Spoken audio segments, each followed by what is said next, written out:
Joining me today for the interview is Rachel Carrillo Fairchild. Rachel is an educator, author, and consultant with nearly 30 years of experience. She has conducted workshops for teachers and administrators on multilingual learners, as well as culturally responsive teaching. She has also presented at national conferences, including ASCD and NCTM. She is the author of How to Reach and Teach English Language Learners and Common Formative Assessments for English Learners. Rachel was also the lead author of Engaged Instruction, Thriving Classrooms in the Age of Common Core, and was a contributing author of Peer Power, Activating an Assessment Revolution. Rachel, that is quite the resume. So welcome to the Tom Schimmer podcast. Thank you, Tom. It's so great to be here with you today. Yeah, it's wonderful to have you here as well, and both a great opportunity for us to reconnect and also to explore a topic that I've been wanting to dig into on this podcast for a very long time. And that is the topic, of course, of multilingual learners, or as we often say, English learners, since the language of instruction in North American schools and even international schools tends to be English in those situations. So I want to jump into that topic. But before we dig into our conversation about English language learners, let's start with you, Rachel, and the arc of your career, and maybe talk a little bit about the impact points along that journey that led you to becoming an author, a speaker, an expert, and an advocate for multilingual learners. Yeah, thank you. Thank you for that opportunity to share about myself. So, I'm going to start kind of with back in my childhood, because I think just like with our English learners, just like all of us, my family and my background played such a role in where I am today.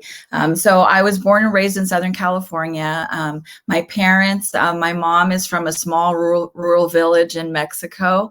No electricity, no running water. We would go visit when I was a child, and it just introduced me as a young child to just a completely different world. Coming from Southern California and going to this little village and not having lights, having to pull water out of a well, and it was a completely different life. So Spanish was my primary language. I spoke Spanish at home. And so when I started school, I myself was an English learner, which really has played into that whole idea of advocacy, because I've walked in those shoes. I know what it felt like. And, I was an English learner in the 70s before a lot of the strategies and things that we know about today. And so in those days, being an English learner involved, having headphones put on and sitting in the corner and going through a little book while everyone else was at circle time or doing other things. So that experience is so etched into my memory. So one of the things that I think really impacted me is, my parents were both, had limited education. My mom only went to school to the 2nd grade. My dad only went to school to the 6th grade. And so for them, education became kind of the road or the path out of the lifestyle that they had lived and the life that they had lived, where they struggled and they had lived through severe poverty. And I just remember my father from a very young age, just, reminding all three of us, myself and my 2 brothers, you're going to get an education. You're going to go to college. It was an expectation. And he really saw that as the way out of living through the struggles that he and my mom had endured. And so I was the first in my family to graduate from high school. I was the first to attend college, the first to go to college. And so that was a unique experience, kind of, navigating that world, being the first to navigate that world, where my parents really couldn't help me or assist me because they hadn't walked that path. So they weren't able to really help me, but they supported me in every possible way that they could. And so I think for that reason, kind of being the first, I stayed close to home. My career, I started teaching and taught for 10 years in the same district in which I went to school. So I got to work with a lot of my own teachers, people who had taught me, my kindergarten teacher, my first grade teacher.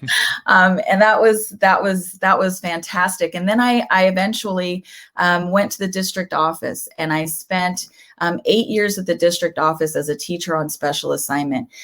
And I got the most amazing opportunity there because I went in as a math teacher on special assignment, and also an expertise in ELD. So the district really wanted to focus on improving our English language development program.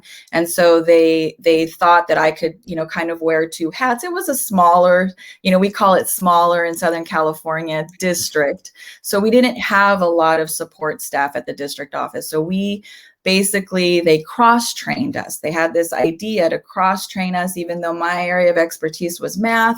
I got to go to early literacy training. I got to attend writing training, struggling readers training,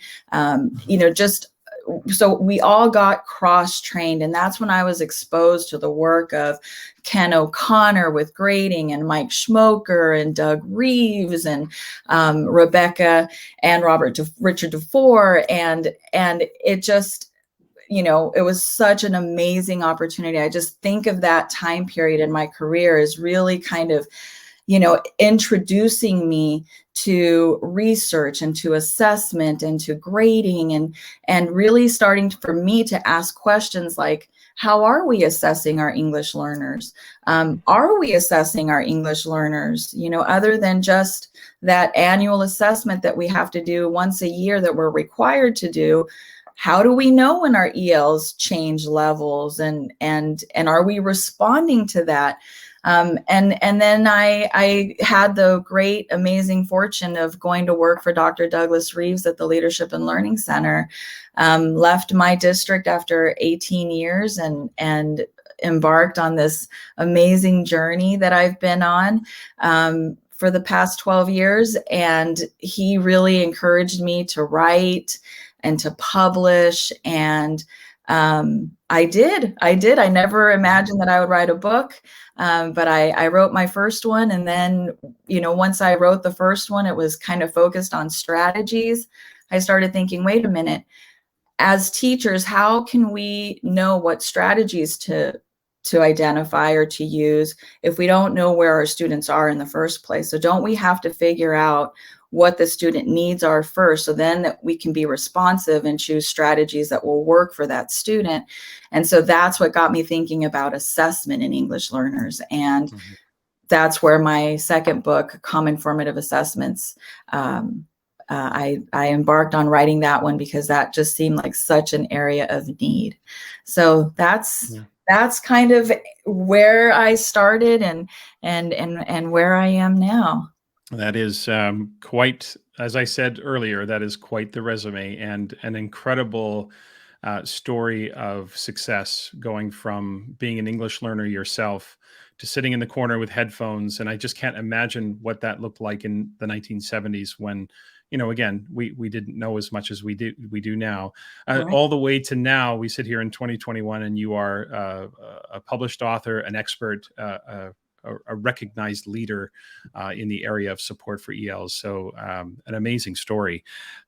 Okay, so How to Reach and Teach English Language Learners was published 10 years ago, as you talked about, in 2011. And the first chapter of that book was all about the current state of education for English language learners. So now here we are in 2021, 10 years later. So let's update listeners by doing a couple of things. First, what is the current state of education for ELs? And second, what have we learned over the past 10 years that makes the potential for supporting ELs that much more effective and efficient?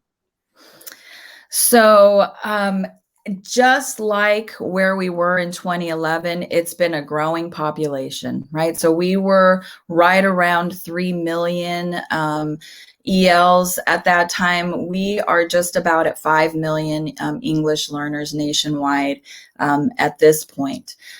What's what's changed a little bit, and that demographic is kind of, in terms of the most common language is Spanish. 78% of our English learners are Spanish speakers, and then the two languages come in second and third, pretty close to each other, are Arabic and Chinese, and then we have a host of other languages, over 400 languages spoken in our classrooms across the country. So, it's a growing population and an evolving population.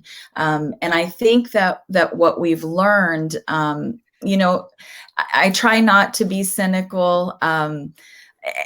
A lot of, and I think it's because I see that, 10 years, 11 years later, and your question really does make me kind of pause and think, some things haven't changed. Some things we're still struggling with. The idea of identifying those English learners, and then where they go from there. How are we making sure that they're progressing through their language acquisition just as much as they're progressing through their knowledge of content, but how are they progressing in terms of acquiring the English language? And what we've learned about that is, we used to have this figure of 7 to 10 years, and that's really to achieve fluency in a second language. But what we're finding in schools is that to get redesignated or reclassified from an English learner to a fluent English proficient student, in about 2016-15, some research was done, and the finding was at that point, it's about 3.8 years, so about 4 years for students to be redesignated if they come in early, if they're identified in early elementary. Now, we still know, though, that those same challenges, and this is one of those things that it's like, this is the part that hasn't really changed much, is some of our kids don't reclassify in those 4 years.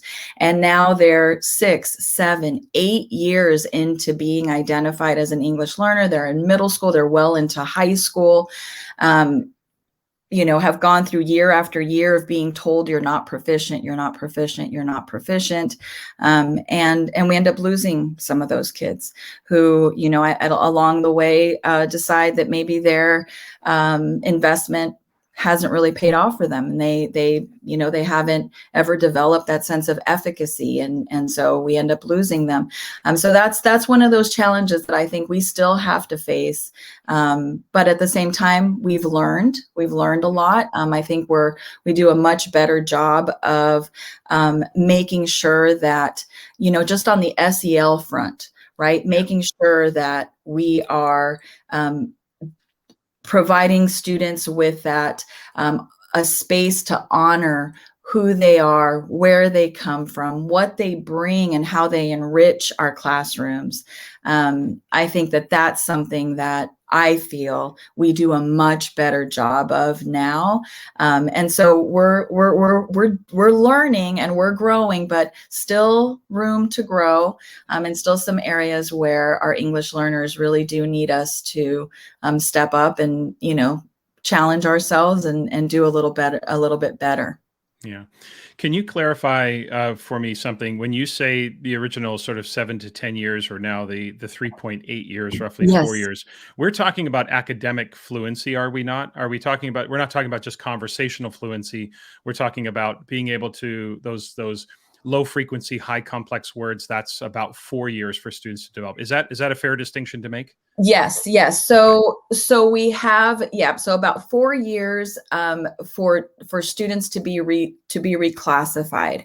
And the thing that makes it challenging to talk about that is every district has different reclassification criteria. So we don't have like national reclassification criteria. So in one district, it might be a combination of grades and state tests, and their language proficiency, state language proficiency assessment. In another district, it might be, just grades and the state test. So it's different from district to district.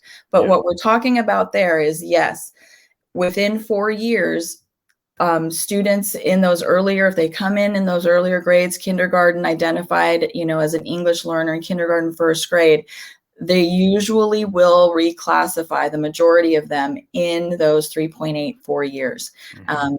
But again, not all of them. And those are the kids that we need to worry about, those long-term English learners that I'm sure we're gonna talk about. We definitely are. Yeah, it just makes me think about, the difference between very quickly learning to understand questions or phrases like how much does this cost or where's the restroom versus understanding the concepts of mitosis and meiosis, which are words we don't use very frequently, but they are high complex words. So your point about digging in leads me to the next question, which is, of course, we know that ELs are not a monolith.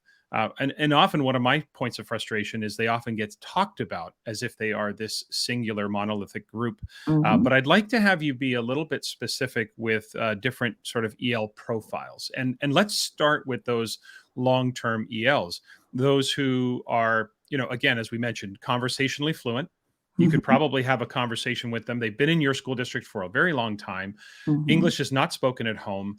They can have a conversation with you for 15 minutes about the weekend, about any sporting events or activities they did, and then they sit down to write the science test and they can't read the questions. So how do we support those students? What are some of the key ideas? And we'll go through different profiles for sure, but let's start with those long-term ELs. How do we support those students? So long-term ELs, and there's so many different reasons why they could end up a long-term EL. They could be one of those students who had, interrupted education. So they've, left the country, come back.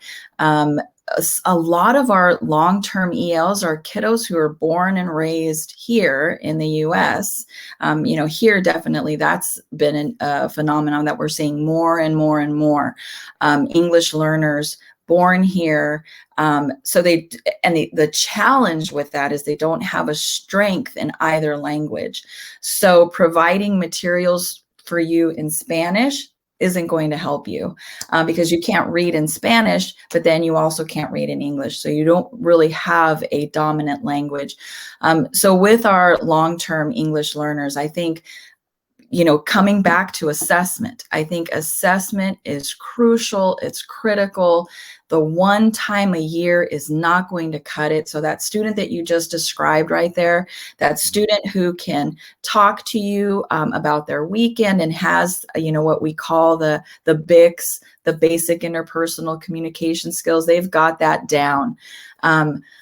And if we were to dig into their profile and look at their scores on a language proficiency assessment, what we'd probably find would be something like this. We'd find that in listening and speaking, speaking, they're probably up there, a 4 or a 5, right? So they're definitely on the higher end of language acquisition.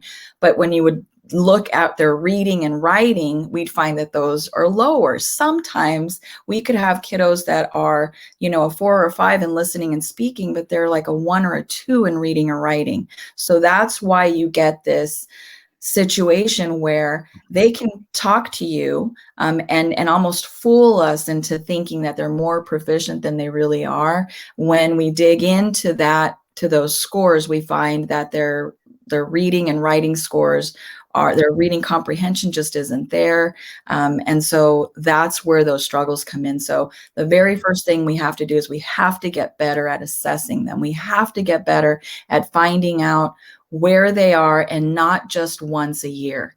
We have to have some language proficiency checks along the way so that we can be responsive to a lack of progress. So a lack of progress might mean, do we have an issue here where their student might need special education services, right? But that once a year assessment can be devastating, I think, for some of our English learners. If we're only getting one measure a year as to where they are in their language acquisition and we're not able to be responsive, I think that really plays into the reason why this population has grown so much. Yeah, you are speaking my language when you talk about ongoing assessment and the use of assessment for decisions around instruction, interventions, et cetera. Absolutely. Yes. Let's pivot to new ELs. These are students who are new to the country, and they are highly proficient in their native language. So Yes. if I were to give them the questions in Mandarin or Arabic or Spanish, they could knock it out of the park, but they don't speak the language of instruction. So what is the strategy? What is the support for those students? So these are our kiddos where I think one of the most important things we can do for them is just to create a community of inclusion at our schools. And, I was mentioning earlier where we have really gotten a lot better at that. What I would like to see more of is I would love for our teachers to really know their population and know it well enough that that the students are reflected in the classroom. When they walk onto the campus, they see themselves in the faces on the walls, in the books on the shelves, and not just translations of books in English, right? So it's fantastic that we have the true story, the Three Little Pigs, and then we have the translation of it in Spanish, but real authentic literature that is from those cultures of students who are coming to our schools. So I think that's the first thing, is create an environment of inclusion, know that EL population, and then structure opportunities for students to share. In those early days, in those early months and years into our country, these families are facing culture shock. It's a completely different way of living. I described in the introduction just going from here to Mexico, where I had no electricity, no running water, had to get used to a completely different way of life for just a month, though. And then I got to come home. These children and these families have lived oftentimes in places that didn't have a lot of the same things that we have here. And so they're dealing with culture shock. So how do we structure our schools in a way that we're honoring those funds of knowledge that our English learners bring with them, and that we're providing opportunities for families to share their voice and share about themselves and become part of our community, part of our school community. And I don't think there's anything better we can do than to make those families feel seen and honored, and to feel part of the school community. I've read research and read so much about where they go into schools and they talk to kids, especially English learners, and they ask, do you feel seen? Do you feel like your teachers care about you? And we have kids sitting in classrooms in middle school and high school who answer that question with a resounding no, and that should worry us. If our students don't feel seen, don't feel heard, don't feel as if, if you were to not show up tomorrow, do you think your teacher would notice? Do you think your teacher would even miss you? And so when we're seeing that's the case sometimes, it really, for me, reinforces the fact that this is a place we can do better, to really make sure that the students know that we see them, we hear them, we honor what they bring to our classrooms. And I think that initially with those new ELs, that's what we need to do. We really need to make sure that they feel part of our community. That feels very different than 10 years ago in terms of the level of cultural awareness and cultural responsiveness that schools are attending to. I want to pick up on this idea you talked about earlier, that the largest in the United States, the largest segment of ELs is Spanish speaking. Then you said Arabic, and then you said Mandarin. Mm-hmm. So what if you have students? The question would be, what if we have students for whom their language is a little less common in our community? So obviously there are a number of dual language adults and those who speak Spanish and English. You are an example of that, where if an EL is Spanish speaking, they're probably surrounded by many people who can speak their language. But what if it's a language that is not common in our community? Something beyond, say, Arabic and Mandarin. We go down the list and we say, wow, we don't have anyone living in our small town that speaks that language. What are some of those extra considerations we need for those new ELs for whom their language is unique in that community? Absolutely. So I think one of the first things that districts have to do is, and especially in these rural small districts, where if you're in an urban setting, you may be more likely to be able to get some resources, to find instructional assistants who speak the language, and to bring them in and have them assist with lessons and teaching and translation. But if you're not in that situation, what do you do? And so I think that one of the first things that districts need to do, and I get this question all the time, what is the best program? What is the best that we can provide for our students? And the answer is, it's the best that you have the resources to provide. So if you don't have the resources and the personnel to be able to have a bilingual program, or to be able to have a dual language program, then let's not attempt it. Because I have been in districts where, because of lack of resources, the kids start in a bilingual kindergarten class with a fantastic bilingual teacher who does a great job with them. Then they go to first grade, and they don't have someone who speaks Right. and can teach first grade. So now they go into a mainstream first grade, and then second grade. Guess what? We've got a bilingual teacher again in second grade. So and so now we've got kids who are bouncing back and forth between a bilingual program and a mainstream program, and a bilingual and mainstream. And so it's no wonder that they end up not being able to reclassify in those 4 years, because by the time they leave that, they don't have a strength in either language. So we have to figure out, what are the resources? What's the personnel we have? If the best we can do is a mainstream program with support in the primary language, where we, can get books from a publisher, then we need to do the best at that, and we need to make sure that that we're absolutely providing the support that we can. But it worries me when I see districts try to take on, develop a program where they don't have the resources or the personnel to really do that program justice, and to really help those students. At the end of the day, they're the ones that are going to, face the consequences of us not having a really cohesive program. So it's, for me, let's do an honest look in the mirror. What do we have at our disposal? What is the best, the absolute best? And when we look at those different programs, absolutely a bilingual dual immersion program, that's at the top. That's the Cadillac, that's what we should all be aiming for. And the mainstream is kind of down here in terms of, it's not the most desirable setting for an English learner. But if this is the best we can do, given the resources that we have, then let's make sure that we do that, but we do it well. And there's ways to do that. There's ways to have an effective mainstream program with primary language support.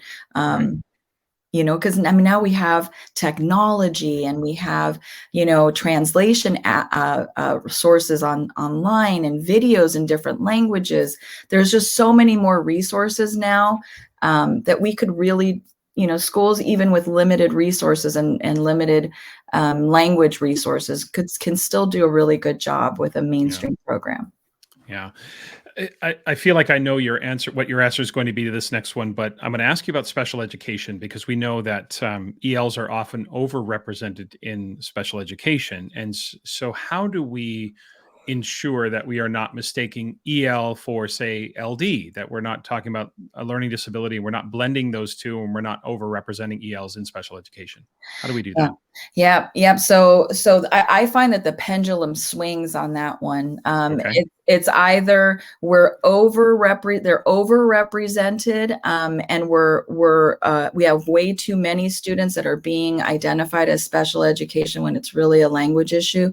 And then we get a crackdown on that, and then it swings the other way. And then no one's getting no one's being referred. And then we've got kids falling through the cracks, English learners who truly have a learning disability, but because of the, fear of, I don't want to bring this child to an SST, or when it's not, maybe it's not a learning disability, maybe it's just a language issue. So we have to definitely, and I know you know what I'm going to say, but it comes down to assessment. It comes down to assessment.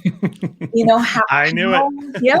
How am I going to know? And I think because of a lack of evidence, because of a lack of assessment, because we only have that one mandated language acquisition assessment a year, language proficiency assessment a year, we don't have enough data. And so a lot of times in the absence of data, these decisions are made, and they're not always the right decision. And we're not armed with the information that we need. And so I always say, if that's what we're considering for the placement for a student, we need to make sure that we're doing, our due diligence in terms of assessing that child and finding out what has their progress looked like. Did it stall? Did it in fact stall somewhere? And if it did, is it because it was the language that they stalled, or something happened at home? Did they lose a parent? So lots of considerations, but we have to find a middle ground where we're not overrepresenting and then we're not underrepresenting as well. Right. Yeah. Listeners are familiar with my take, which is that assessment is the engine that drives so many things, if not everything that we do. And I kind of knew that was going to be your answer, but I wanted to hear you say it, Rachel. And now I want to stick with assessment, but I want to specifically talk, briefly about grading, because a question I get a lot is, how do I approach grading ELs when it's clear their limited language proficiency is interfering with my ability to accurately assess them on the standards? Is that even fair? Should I even grade some standards, but maybe not grade other standards? I know the answer to that is fairly complex, but if you were to give schools or teachers some general guidelines for grading ELs, especially early on when it's obvious their language proficiency is an issue, what advice do you have for schools or for teachers around grading ELs? Oh my gosh, this is such a great question.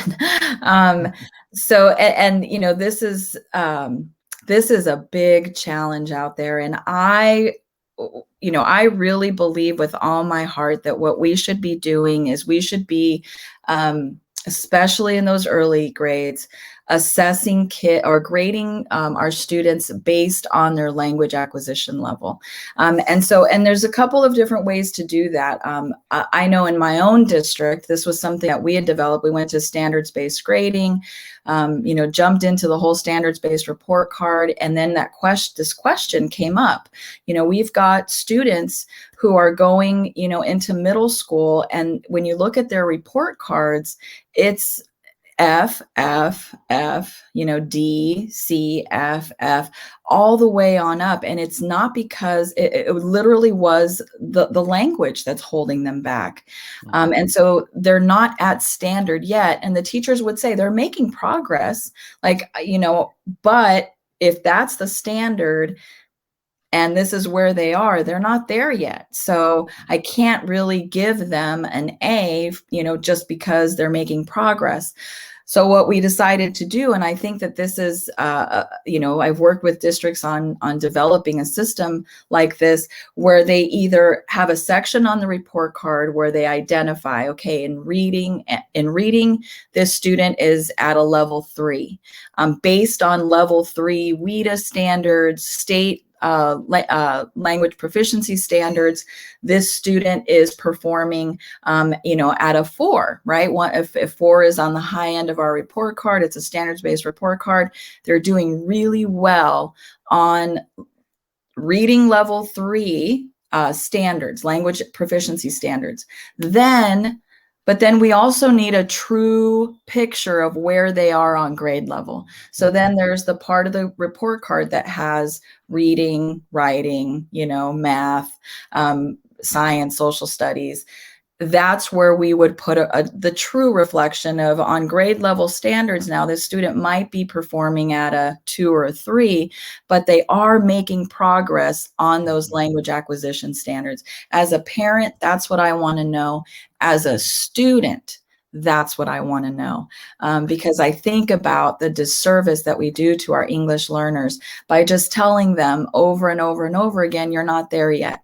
But they don't know where they are, right? So then where am I? Am I any closer than I was last trimester? Am I further? And so having a report card or a way of a reporting system where we can show growth, where we can show students and their parents that your child is making progress on those language acquisition standards. They may not be on grade level yet, but look at this tremendous progress that they've made.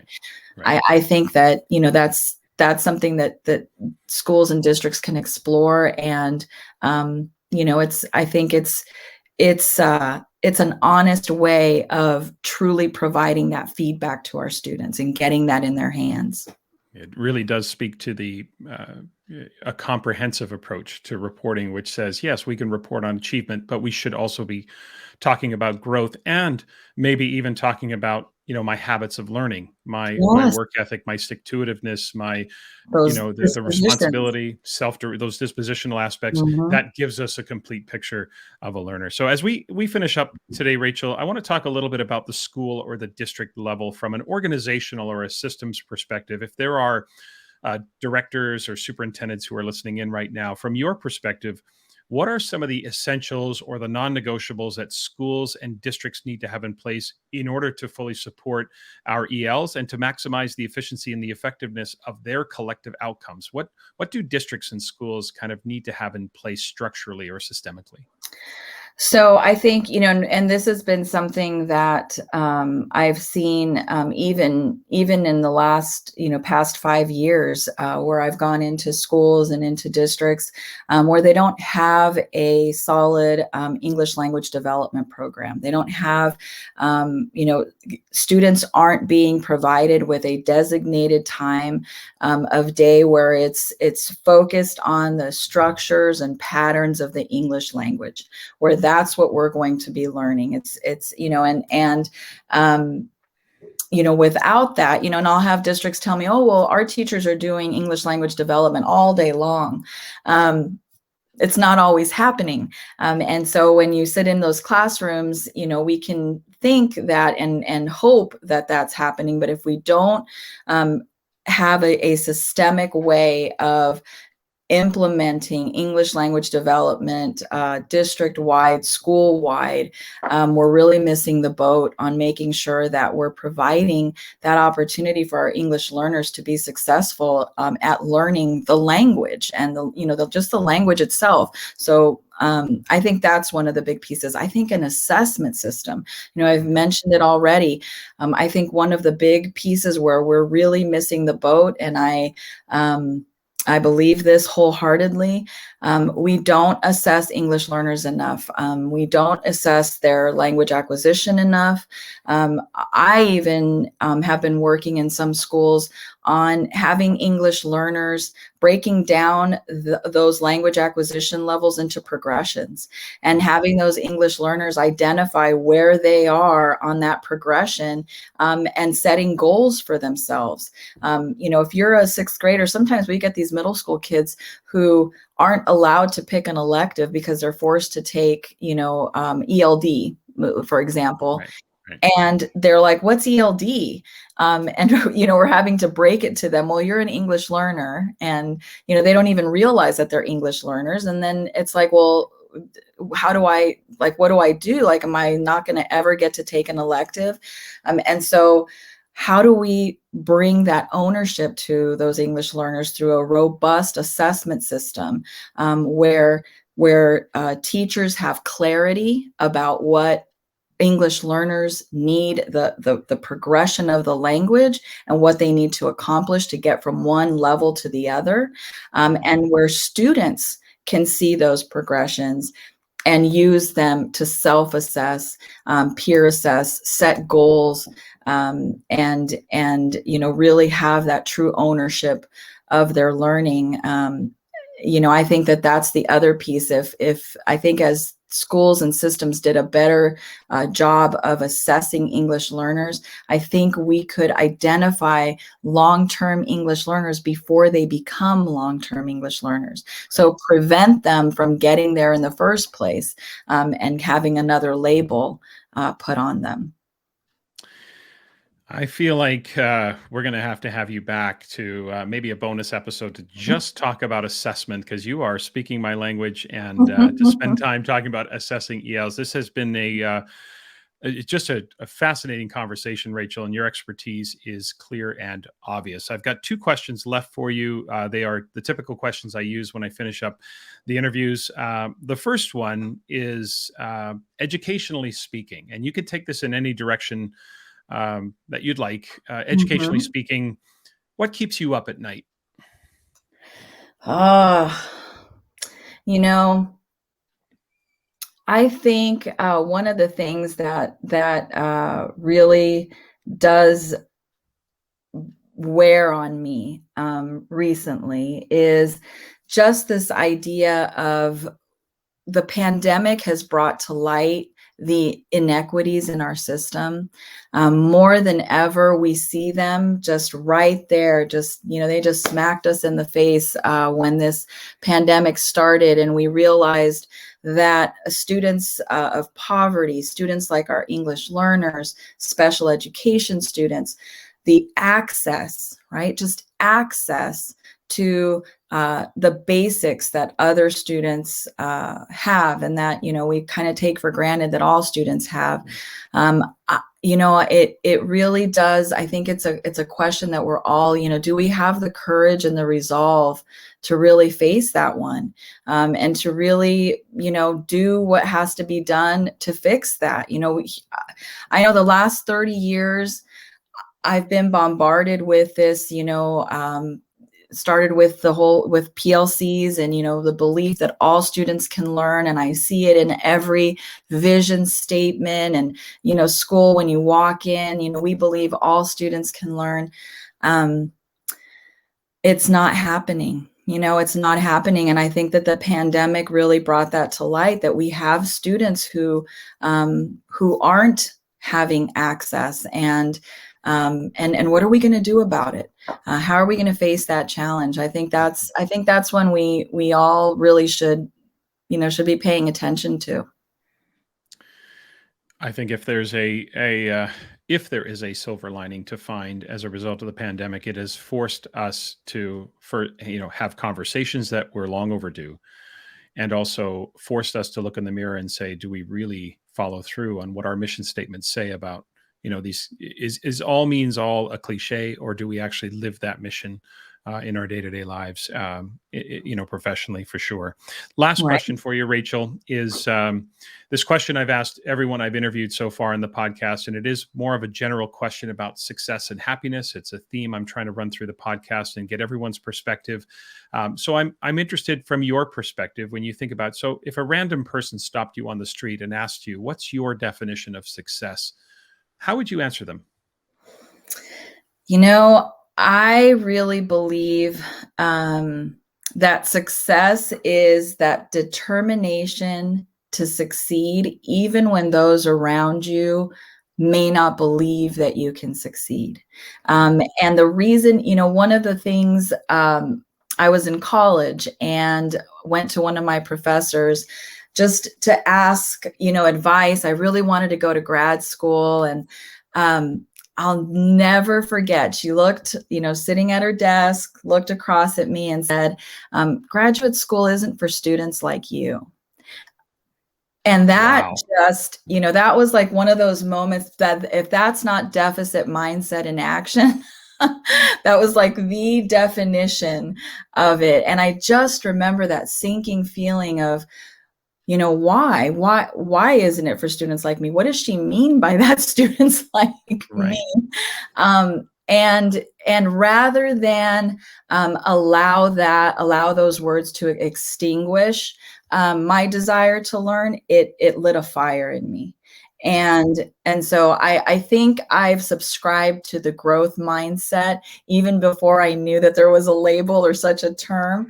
But I really do see it as, a person who is determined to succeed, no matter what, right? And even if you hear voices of doubt, and even if you hear you can't, or you shouldn't, you persist, and chart that course and stick to it. Even if it means you end up in a different place than you thought you were going to end up. I never envisioned that I would be here today. That wasn't the path that I ever imagined for myself, but I think that's what success is. There are very few things in life that are more satisfying than proving people wrong, and you most certainly have done that. Listeners, you can and should follow Rachel on Twitter. Her Twitter handle is @RachelELAuthor. It Mhm. is the same handle on Instagram. You can find Rachel on Instagram as well. You can also find Rachel on Facebook and LinkedIn. Just search her name. You'll find her on Facebook. I'll add links to the show in the show notes for all of those social media accounts. And make sure that people can get in touch with you if they want to reach out and explore this Absolutely. conversation further. As I said earlier, Rachel, this was a very insightful conversation. Your expertise is, like I said, clear and obvious. Thanks so much for joining me today. Thank you. Thank you for having me. It was a pleasure. Thanks.